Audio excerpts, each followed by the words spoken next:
Hello everyone and welcome back. This is the video of the Medieval Blacksmith.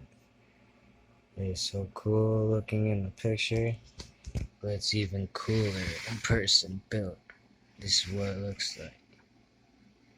It is so cool.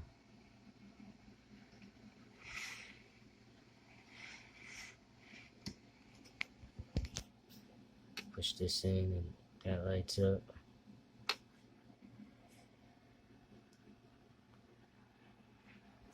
Comes with a little horse and a carriage. Oh, this person fell over. Anyway, this is it. Take this off and there's the kitchen.